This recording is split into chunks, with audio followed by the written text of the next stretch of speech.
स्वागत है आपका frontiers of take YouTube channel में। आज हम देखेंगे ई इनवॉइस के बारे में। ई इनवॉइस क्या होता है, किस पे लागू करना है, किसके लिए लागू करना है, इसके बारे में आपको जो भी कंफ्यूजन है वो इस वीडियो में आपको दूर की जाएगी। So keep watching. ई इनवॉइस की लिमिट में जो भी लोग आएंगे, मतलब जैसे 100 करोड़ से ऊपर जो भी लोग हैं, है ना, उनके द्वारा इशू की गई कोई भी इनवॉइस तब तक इनवैलिड मानी जाएगी जब तक वो ई इनवॉइस रजिस्टर नहीं करेंगे, यानी कि जब तक वो इनवॉइस जनरेट नहीं करेंगे।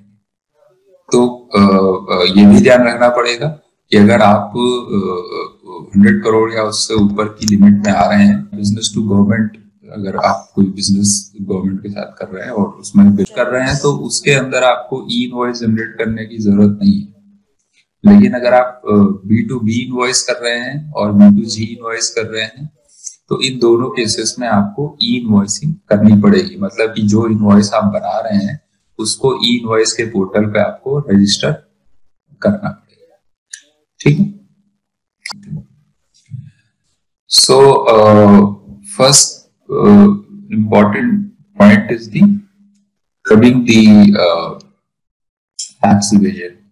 टैक्स के इवेजन को जो है रोकने के लिए, क्योंकि देखिए इंडिया में खत्म कुछ भी नहीं होता है, लेकिन वो सिर्फ कम हो जाता है। जैसे कि जब जीएसटी आया था तो कहा गया था कि अब बोगस इनवॉइसेस बनना बंद हो जाएंगी वगैरह वगैरह, तो ऐसा कुछ हुआ नहीं है ना। बोगस इनवॉइसेस फिर भी बनती है। फर्जी आईटीसी के केसेस आज भी जो है निकल के आते हैं। तो इंडिया में कुछ भी खत्म नहीं होता है कभी, ठीक है, वो सिर्फ कम हो जाता है। तो एक लेवल तक, एक एक्सटेंट तक इसको कम करने के लिए, इस पे कंट्रोल लगाने के लिए ही जो है ई इनवॉइसिंग को इम्प्लीमेंट करने की किया जा रहा है। तो सबसे पहले तो ये है कि भाई रियल टाइम डेटा आपको मिल जाएगा, क्योंकि मैंडेटरी होगा कि आप जब ई इनवॉइस इनवॉइस बना रहे हैं तो सबसे पहले आप उसका ई इनवॉइस जनरेट करें, उसके बाद आप ई वे बिल बनाएं और उसके बाद आप गुड्स का मूवमेंट करें। तो कोई भी गुड्स की मूवमेंट होने से पहले ये दो तीन चीजें होना मैंडेटरी है। उसके बाद स्कोप ऑफ मैनिपुलेशन, यानी कि एक बार इनवॉइस अपलोड हो गया तो उसका मैनिपुलेशन का जो स्कोप है वो बहुत कम होगा।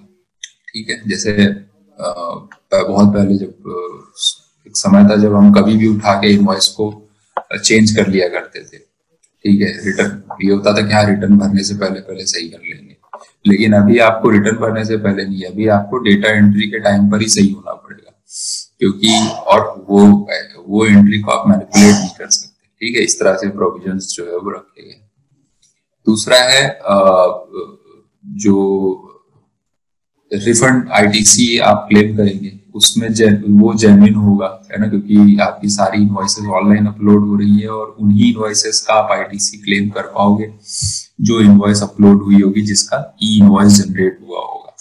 तो आपका आईटीसी भी काफी हद तक जो है वो जेन्युइन आईटीसी होगा, बोगस नहीं होगा।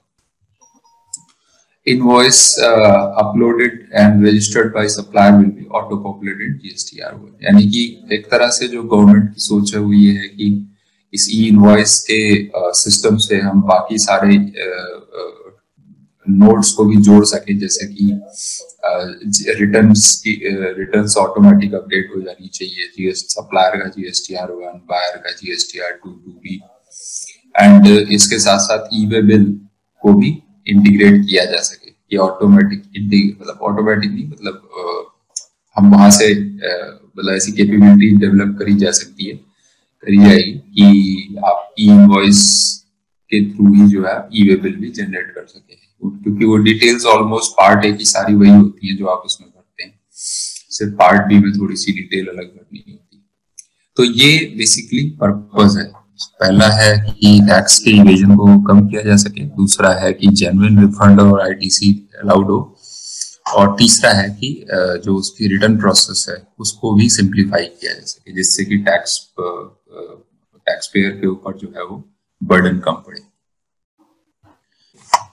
तो जैसा कि हम सभी ने देखा है कि 1 अक्टूबर 2020 से 500 करोड़ या उससे ऊपर के जो टैक्स टर्नओवर जो है वो पैन बेस्ड टर्नओवर है, मतलब जैसे जीएसटी में हम ऑल अक्रॉस जो सिंगल प्लान पर जो टर्नओवर होता है उसको मानते हैं, उसी तरीके से यहाँ पर भी उसी चीज को माना जाएगा। एक सिंगल प्लान पर आपका टर्नओवर क्या है। तो अभी फिलहाल जो है वो 500 करोड़ से ऊपर वाली कंपनीज के लिए चल रहा है, एंटिटीज के लिए चल रहा है।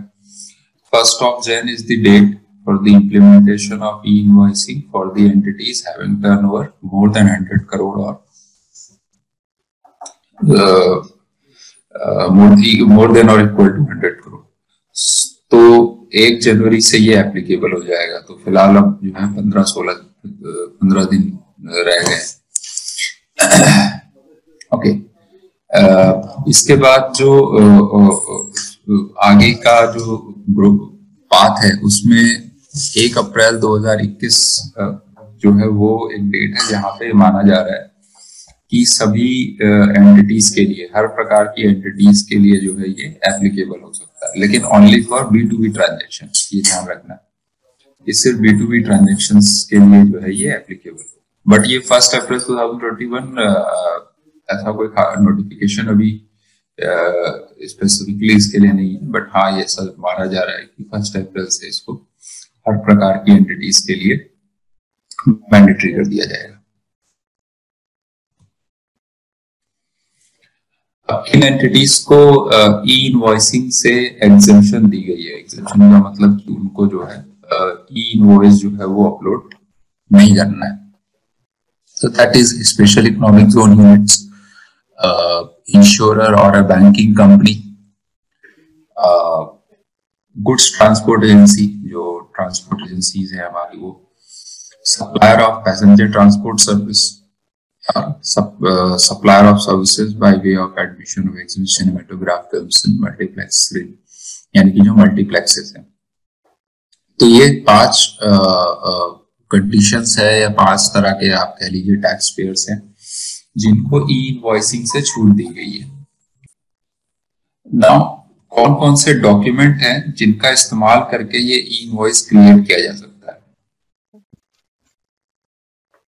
सो ये डॉक्यूमेंट्स हैं जिनका इस्तेमाल करके जो है आप पोर्टल के ऊपर आप ई इनवॉइस जनरेट कर सकते हो। मतलब आप इनवॉइस भी अपलोड कर सकते हो, कोई एक्सपोर्ट इनवॉइस है वो भी आप अपलोड कर सकते हो, कोई रिवर्स चार्ज की इनवॉइस है वो भी आप अपलोड कर सकते हो, साथ ही साथ क्रेडिट नोट और डेबिट नोट्स अगर ये भी हैं तो भी आप उनको अपलोड कर सकते हैं। तो करंट प्रैक्टिस में ये दिखाने की कोशिश की गई है कि अभी जो है हम किस तरीके से जनरली एक बिलिंग कंप्लीट करते हैं और क्या क्या उसमें स्टेप्स होते हैं बेसिकली। तो सबसे पहले क्या होता है कि सप्लायर जो है वो टैक्स, जो बायर है उसको जो है इनवॉइस रेज करता है और गुड्स या सर्विस जो भी है वो उसको सप्लाई करता है, डिलीवर करता है। सप्लायर जो है ई-वे बिल भी जनरेट करता है अगर बिफोर शिपिंग द गुड्स, अगर उस पर एप्लीकेबिलिटी है तो। उसके बाद ये सारी डिटेल सप्लायर क्या करता है, GSTR1 के अंदर अपलोड करता है at the end of the period, जिससे कि उसकी इनवॉइस जो भी उसने रेज की है अपने बायर्स को, उसकी डिटेल जो है वो पोर्टल के ऊपर अवेलेबल हो जाए।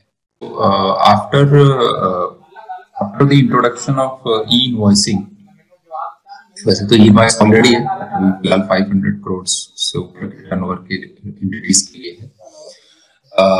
Going forward the process would be seamless, means जैसे कि गवर्नमेंट ने एक्सप्लेन किया है उसके हिसाब से तो ये सारा कुछ इंटीग्रेट हो जाएगा। सप्लायर को सिर्फ अपनी एक इनवॉइस ई इनवॉइस जनरेट करनी है, उसी से उसकी ई-वे बिल जनरेट हो जाएगी और उसी से जो है उसका रिटर्न जो है वो भी अपडेट हो जाएगा।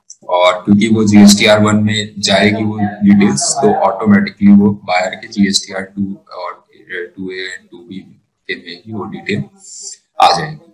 तो एवरीथिंग वुड बी अपडेटेड, ठीक है, एंड विथ मिनिमल एफर्ट, जितना कम से कम एफर्ट हो सकती है। क्योंकि अभी तो क्या होता है कि हर जगह इंफॉर्मेशन टैक्स पेयर को खुद ही डालनी पड़ती है, चाहे वो ई-वे बिल पोर्टल हो, चाहे वो GSTR1 हो, चाहे वो 2A2B तो ऑटोमेटिक अपडेटेड है, GSTR1 के अंदर डिटेल डालनी पड़ती है। तो ये काम कम से कम हो, क्योंकि जितना ज्यादा मैनुअल इंटरवेंशन होगा उतने ज्यादा चांसेस होते हैं गलती होने के। तो ऐसा ना हो, इसके लिए जो है गवर्नमेंट चाहती है कि ये सीमलेस हो और प्लस इसमें कोई मैनिपुलेशन वर्क ना हो सके। Now, what is the benefits of e-invoicing? वही 4 चीजें हैं जो हमने अभी शुरू में देखा था। रिड्यूस मिसमैच एरर्स कम से कम हो, ठीक है। Real time tracking of invoice prepared by the supplier, कि हमारे जो सप्लायर है वो जो इनवॉइसेस बना रहा है उसका रियल टाइम ट्रैकिंग हो सके। Faster availability of genuine input tax credit, input tax credit आपके जो by the end of the month आपको मिल रहा है उसमें कोई प्रॉब्लम ना हो आगे चल के। तो अगर इनवॉइस अपलोडेड है आपको 2A में रिफ्लेक्ट कर जाएगा, और अगर 2A में रिफ्लेक्ट कर गया है तो फिर वो ITC जो है आपका एडमिसिबल ITC है और आप उसे क्लेम कर सकते हैं बिना किसी प्रॉब्लम के। And integration of all systems, जो हम बात कर रहे थे कि अलग अलग जो सिस्टम्स हैं, चाहे वो यूएल सिस्टम हो चाहे वो GST सिस्टम हो, इन सभी को जो है इंटीग्रेट करके रखना, जिससे कि टैक्स पेयर के ऊपर कंप्लायंस का बर्डन कम से कम हो सके। So these are the benefits of implementing the e-invoicing. Now modes of generating the e-invoicing, क्या है modes जिनके थ्रू जो है e-invoice जो है वो जनरेट किया जा सकता है। तो first one is the business portal. Business portal basically क्या है कि जो लार्ज टैक्स पेयर है ये सिर्फ उन्हीं तक सीमित है, ये फैसिलिटी बेसिकली गवर्नमेंट ने उनको दिया, तो ये फैसिलिटी दी है। वैसे तो कोई भी सॉफ्टवेयर या कोई भी पोर्टल को अगर GSTN के किसी भी सिस्टम से कनेक्ट करना है तो वो बिना GSP के नहीं कर सकता। GST सुविधा प्रोवाइडर्स जो है उनके बिना नहीं कर सकता है। लेकिन क्योंकि अब जो 500 करोड़ से ऊपर के जो टैक्स पेयर्स हैं उन टैक्स पे वो काफी लार्ज टैक्स पेयर हैं और plus they are facing the implementation of e-invoicing, उनको कोई प्रॉब्लम ना हो इसके, और उनको क्योंकि वो एक लार्ज एंटिटी है, एक लार्ज स्केल पे काम करते हैं, तो उनको एक बेनिफिट दिया गया है। ये जो बेनिफिट है सिर्फ उन्हीं के लिए कि विदाउट GST भी वो अपने बिजनेस पोर्टल के थ्रू, है ना, बिजनेस पोर्टल को मतलब जो भी उनका बिजनेस पोर्टल है जिसपे वो काम करते हैं या कोई डिफरेंट पोर्टल है जिसपे उनका इंटीग्रेशन होता है, वर्क होता है या जो भी होता है, उसको जो है वो ई-इनवॉइस पोर्टल से विदाउट GST भी जोड़ सकते हैं, विदाउट हेल्प ऑफ GST। ठीक है, they can directly integrate with that. So that is limited to the large tax payer. ऐसा नहीं है कि ये कोई भी जो है ऐसा कर सकता है। इसके अलावा डायरेक्ट एंट्री ऑन पोर्टल, कि आप पोर्टल के ऊपर डायरेक्ट जाके जो है ई-इनवॉइस जनरेट कर सकते हैं। ठीक है, आप ब्राउजर के ऊपर पोर्टल ओपन किया और जो भी फाइल चाहिए वो फाइल अपलोड करी और आपने जो है ई-इनवॉइस जो है वो क्रिएट कर लिया। उसके बाद है API बेस्ड इंटीग्रेशन। तो जितने भी ERPs हैं, एंटरप्राइज रिसोर्स प्लानिंग प्रोग्राम्स है, वो सारे के सारे कनेक्ट करेंगे गवर्नमेंट द्वारा, बेसिकली नॉट गवर्नमेंट, GSTN द्वारा दी गई जो APIs है उनके साथ वो इंटीग्रेट करेंगे और इनको कनेक्ट करने के लिए किसी ना किसी GSP की जरूरत पड़ेगी। ठीक है, यानी कि कोई ना कोई GSP जो है वो इनको अपनी सर्विसेज प्रोवाइड करेगा और सर्विस एक्सटेंड करेगा, जिससे कि ये ई-इनवॉइस के सिस्टम को कनेक्ट कर सके। फ्लेक्सिबिलिटी ये भी है कि आप अपने GSP को किसी भी समय चेंज भी कर सकते हैं, बट जनरली आप जब ERP के टर्म में बात करते हैं तो आप एक कंपनी से जुड़े होते हैं और वो कंपनी अगर GSP है तो डेफिनेटली वो अपनी सर्विसेज आपको प्रोवाइड करेगी। ठीक है, वहां पे उसको चेंज करने का कोई लॉजिक जो है सच नहीं होता है। जैसे टैली के टर्म में बेनिफिट क्या है कि टैली GSP है, तो now with the introduction of e-invoicing, और क्योंकि हम इसको अपनी नेक्स्ट रिलीज में इसका सपोर्ट भी दे रहे हैं, तो डेफिनेटली कहीं ना कहीं हम जो है कनेक्टेड इन्वायरमेंट के लिए रेडी हो रहे हैं और वहां पे हम अपने GSP सर्विसेज को भी एक तरह से, वो भी आप कह सकते हो कि हमारी GSP सर्विस का भी इंट्रोडक्शन हो सकता है, जिसके थ्रू आप ई-इनवॉइस जनरेट कर सकते हो। Mobile app in future government जो है मोबाइल ऐप भी दे सकती है आपको, जिसके थ्रू आप जिस पे एंट्री करके आप जो है अपना ई इनवॉइस जनरेट कर पाएंगे। और इसके साथ साथ ऑफलाइन टूल, ये फीचर गवर्नमेंट जो है हमेशा रखती है, क्योंकि उन्हें पता है कि जरूरी नहीं है कि हर इंसान जो है सॉफ्टवेयर के लिए जाए या हर इंसान के पास जो है वो ऐसा सॉफ्टवेयर हो जो कि इंटीग्रेट हो रखा हो, तो वो एक्सेल का ऑप्शन हमेशा होता है। तो गवर्नमेंट जो है एक्सेल के फॉर्मेट्स देगी जिसमें आप डिटेल्स भर के अपनी इनवॉइसिंग के और जेसन जनरेट करके आप उसको अपलोड कर सकते हैं। The only file format which is readable by the portal, that is JSON format. वो JSON format ही होती, चाहे वो GST पोर्टल हो, चाहे वो E-Way पोर्टल हो, चाहे वो IRN पोर्टल, मतलब E-Invoice portal. So these these 6 are the modes basically जिनके थ्रू जो है E-Invoice जनरेट कर सकते हैं। Now with the offline tool, that would be Excel format, जैसा मैंने बताया कि एक Excel format होगा और that format would be available in different that particular this offline tool would be available in different formats. किसी में एक वर्कशीट होगी, किसी में 2 वर्कशीट होगी, किसी में 3 वर्कशीट होगी। तो different टाइप की इंफॉर्मेशन को एंटर करने के लिए आपको अलग अलग फॉर्मेट जो है वो अवेलेबल होंगे और उस एक्सेल के थ्रू आप जेसन जनरेट करके और उसे ई इनवॉइस के पोर्टल पे आप अपलोड कर सकते हैं, जिससे कि आईआरएन जो है वो जनरेट किया जा सके। ई इनवॉइस डॉक्यूमेंट मतलब जो हमने अभी देखा था B2B, B2G, tax invoice, export invoice, reverse charge invoice, debit note और credit note. These are basically called e-invoicing document.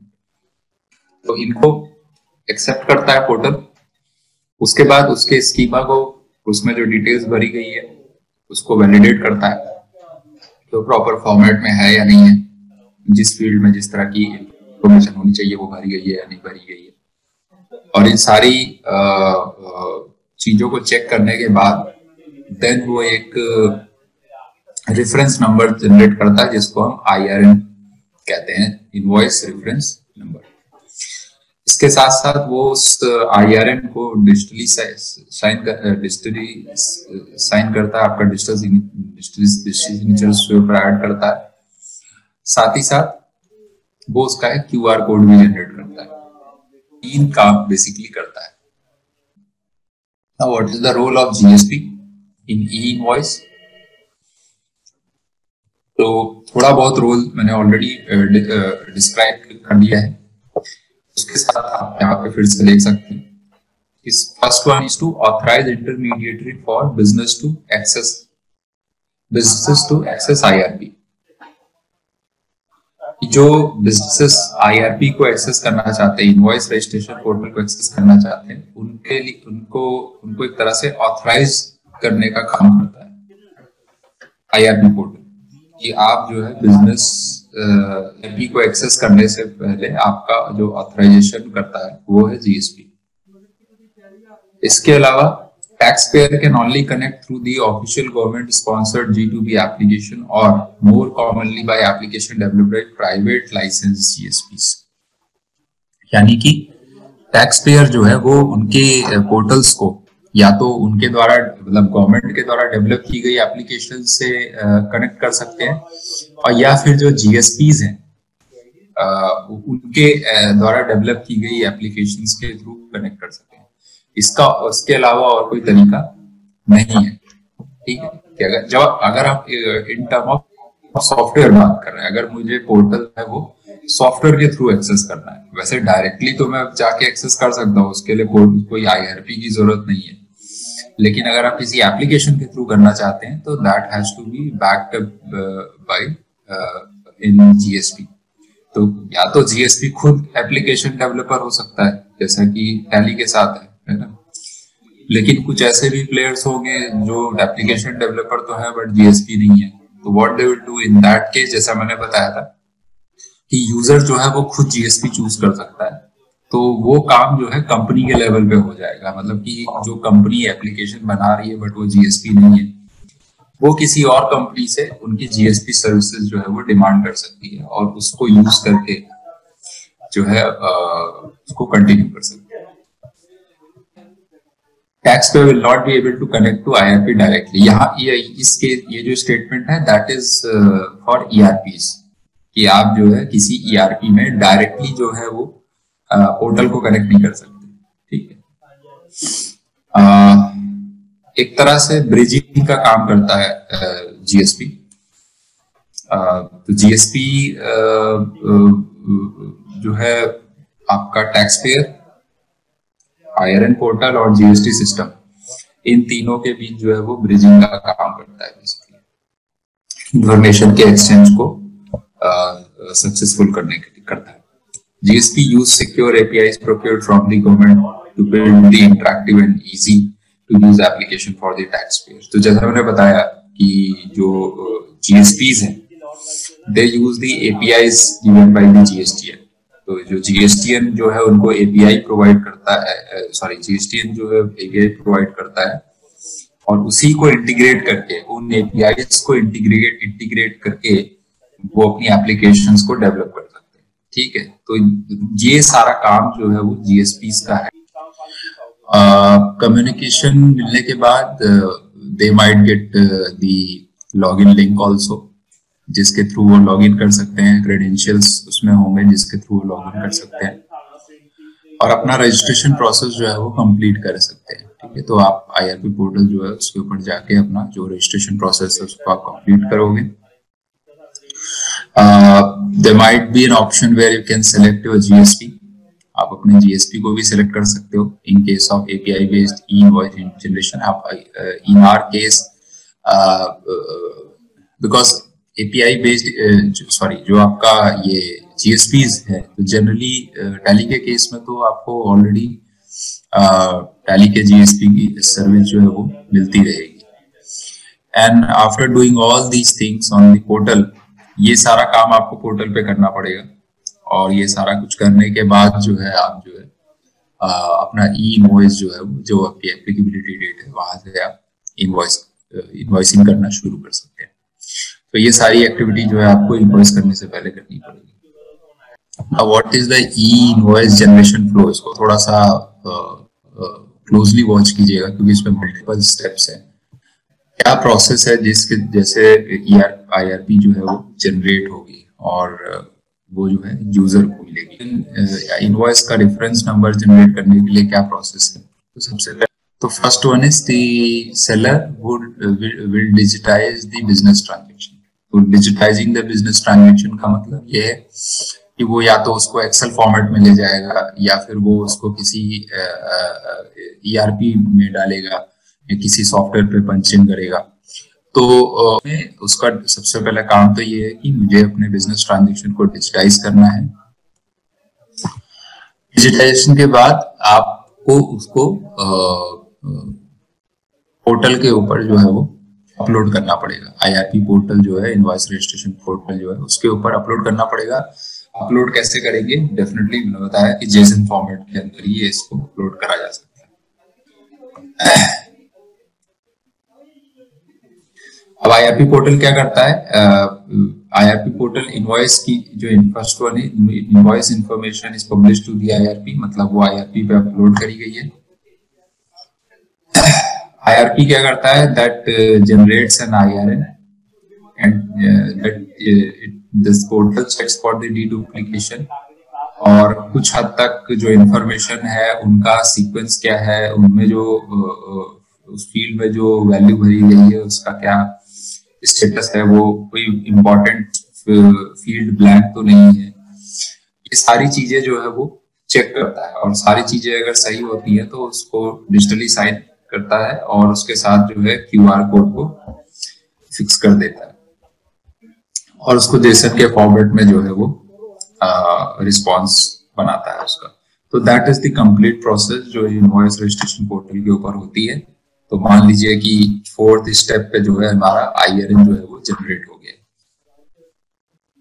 Now these information get stored at GST invoice registry. अब जैसा मैंने बताया था आपको कि जो इंफॉर्मेशन है आपकी वो हर समय आईआरपी पोर्टल की पे नहीं रहेगी। your invoice registration detail is available on IRP portal just only for 24 hours.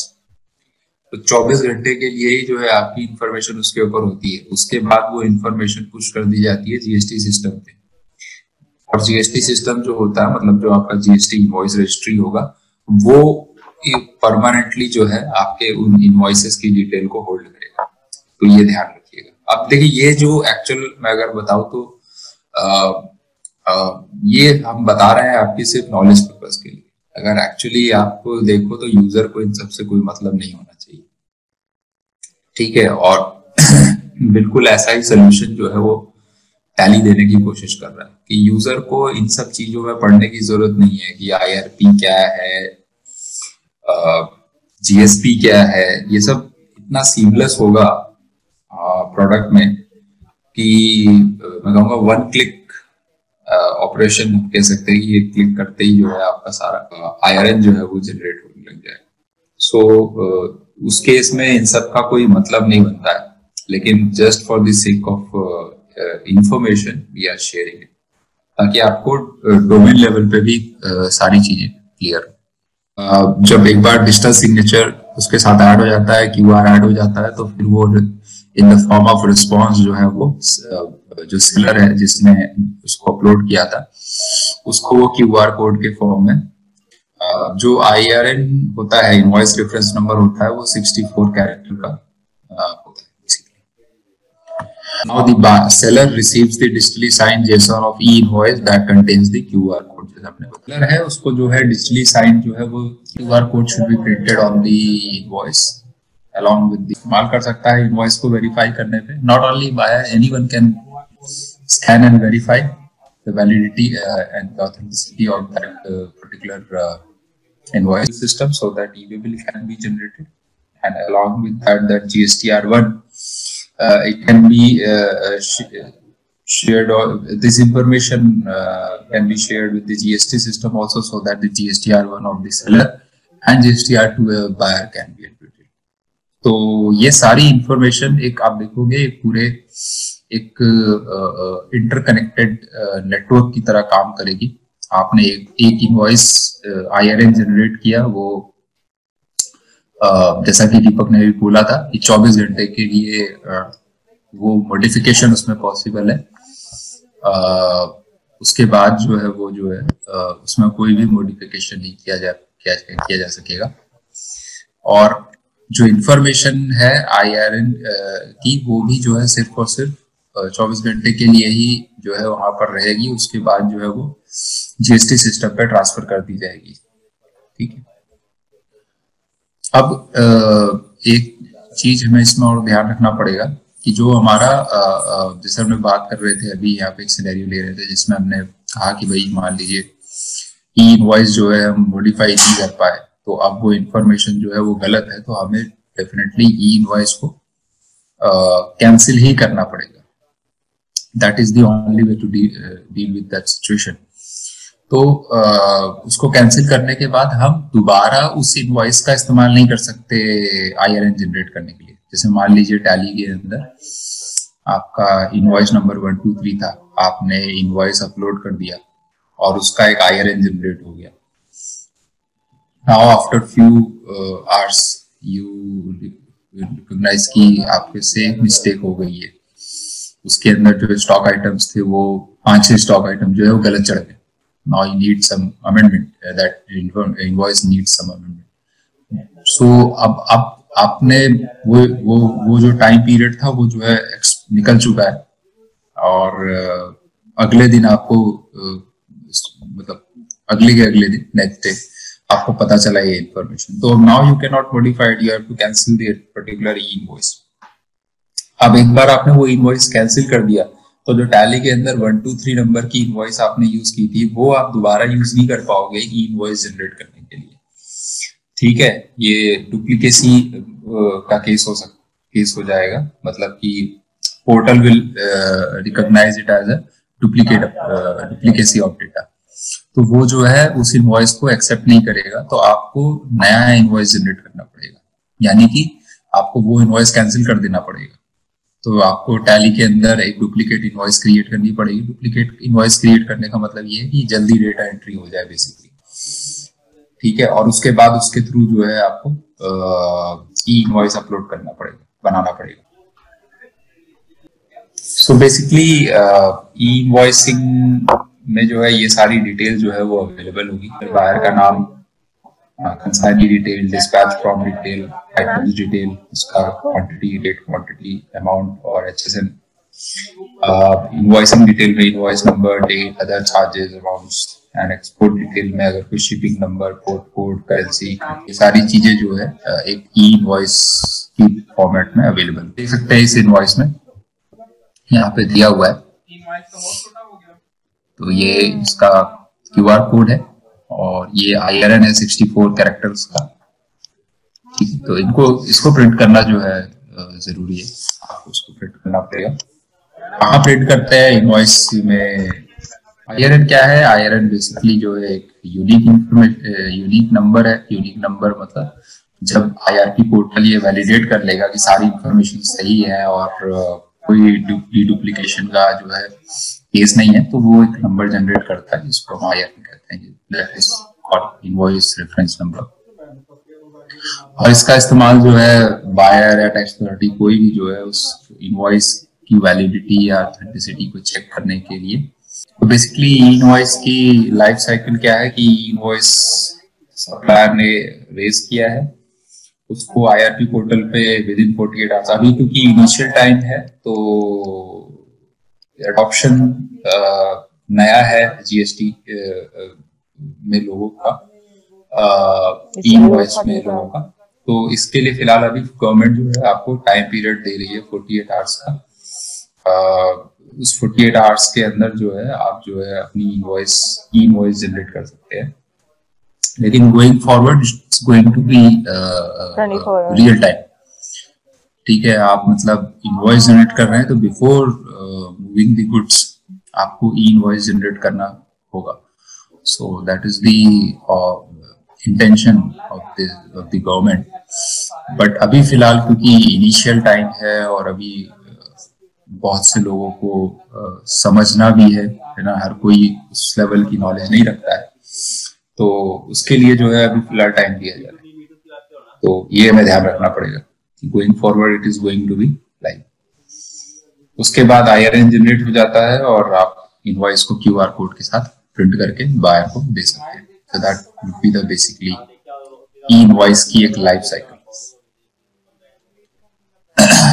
IRP portals जो है वहां पर ई-वे बिल भी जनरेट किया जा सकता है,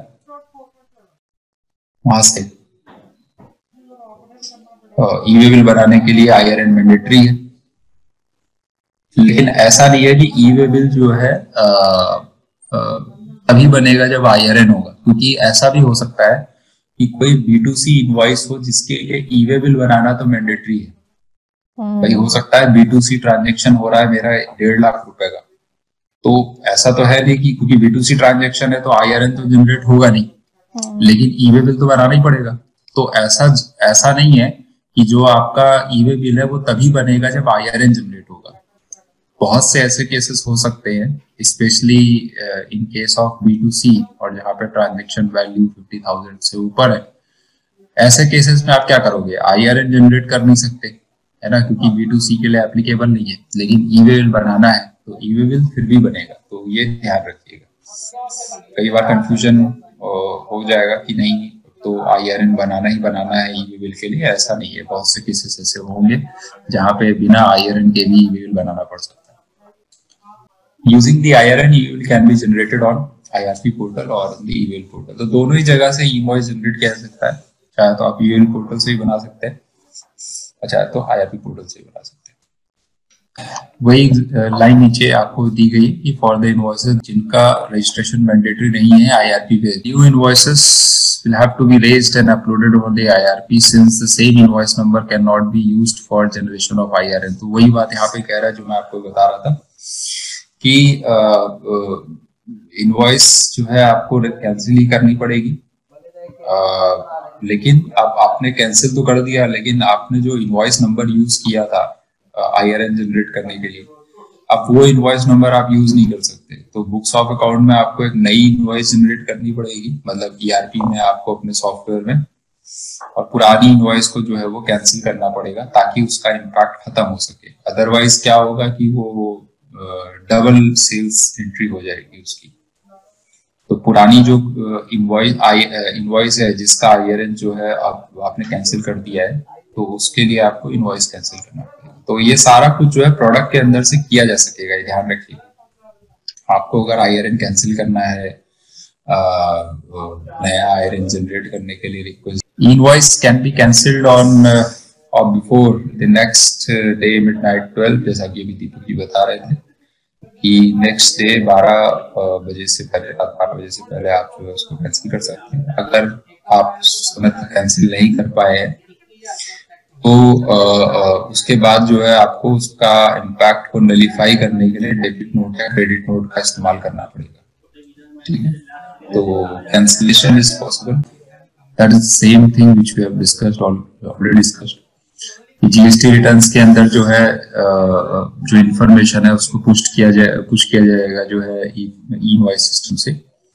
सो एक बार इनवॉइस जो है वो आईआरपी पोर्टल पे आ जाएगी, तो उसकी इंफॉर्मेशन जो है वो ऑटो पॉपुलेटेड करी जाएगी GSTR1 और GSTR2 A2B पे। सप्लायर जो है that he can modify the invoice details in GST returns. तो इन केस अगर मॉडिफिकेशन पॉसिबल नहीं हो पाया है फॉर 24 आवर्स के अंदर, तो आप उसको जीएसटी रिटर्न के लेवल जब आप कर रहे हैं तो उस वक्त भी जो है आप उसका उसमें चेंजेस कर सकते हैं। कैंसिलेशन ऑल्सो, इनवॉइस कैंसिलेशन किस भी केस में हो सकता है, जैसे कि आपने कोई ऑर्डर बायर कैंसिल कर दे, ये नहीं लेना है, इनकरेक्ट एंट्री हो जाए कि गलत स्टॉक डाल दिया, गलत एसक्यू डाल दिया हमने इनवॉइस के अंदर, या डुप्लीकेट एंट्री, मतलब ऑलरेडी ट्रांजैक्शन रिकॉर्डेड है फिर से हम उसको रिकॉर्ड कर रहे हैं, तो इन सारे केसेस में जो है इनवॉइस जो है वो कैंसिल करी जा सकती है। चले आ रहे हैं कि इनवॉइस जो है वो 24 घंटे के अंदर कैंसिल करी जा सकती है आईआरएन जनरेट होने के। IRP server do not store E invoices, जैसे मैंने ये भी बताया था कि जो इंफॉर्मेशन है आपकी वो परमानेंट टेम्पररी जो है वो आईआरपी सर्वर पे होती है, ठीक है। उसके बाद जो है परमानेंटली वो है जीएसटी रजिस्ट्री सर्वर पे होती है, वहां पे जो है इनवॉइस रजिस्ट्रेशन डिटेल अवेलेबल होती है परमानेंटली। तो ये बात ध्यान रखने वाली है। If an e way is already generated for the IRN, it can not be cancelled. Partial cancellation of invoice not possible, hence the whole invoice needs to be cancelled, ठीक है। तो ऐसा नहीं है कि कुछ इंफॉर्मेशन सही है कुछ इंफॉर्मेशन गलत है, तो हमने जो इंफॉर्मेशन गलत है केवल उतना वो कैंसिल कर दिया, ऐसा नहीं हो सकता, ठीक है। अगर होगा तो पूरा ही कैंसिल होगा। Amendments of any sort of information cannot be done on the IRP. Necessary changes for the invoices detail reported on the IRP can be done through GST portal while filing GSTR1। तो वो हमने previous point भी हम previous slide पे हमने point cover कर लिया था कि अगर कोई ऐसा अमेंडमेंट है जो नहीं किया जा सकता, आज अभी नहीं किया जा सकता, तो उस इंफॉर्मेशन को चेंज करने के लिए हम रिटर्न फाइलिंग करते वक्त भी जो है वो अमेंडमेंट कर सकते हैं, रिटर्न में अमेंडमेंट कर सकते हैं। IRN is cancelled, then the same invoice number cannot be used। जैसा कि मैंने एक एग्जांपल देके भी समझाया था कि इनवॉइस नंबर 1 2 3 अगर हमने एक बार यूज कर लिया है और बाद में वो आईआरएन कैंसिल कर दिया है, तो दोबारा हम 1 2 3 का इस्तेमाल नहीं कर सकते। आपको नया इनवॉइस बनाना पड़ेगा अपनी बुक्स ऑफ अकाउंट में, और उसके बाद जो है उसको अपलोड करना पड़ेगा। So in case of Tally the procedure would be like कि आप जो है पहले एक इनवॉइस जनरेट करेंगे, उसके बाद उसको अपलोड करके आईआरएन जनरेट करेंगे, एंड देन आप ई इनवॉइस को कैंसिल करेंगे, और कैंसिल करने के बाद फिर जो ट्रांजैक्शन था आपका, आप उस ट्रांजैक्शन को डुप्लीकेट ट्रांजैक्शन बना लेंगे ताकि जल्दी से जल्दी वो कॉपी हो जाए, और जो इन्फॉर्मेशन गलत है उसको हम चेंज कर दें, और जो पुरानी इनवॉइस थी उसको आप क्या कर दोगे, कैंसिल।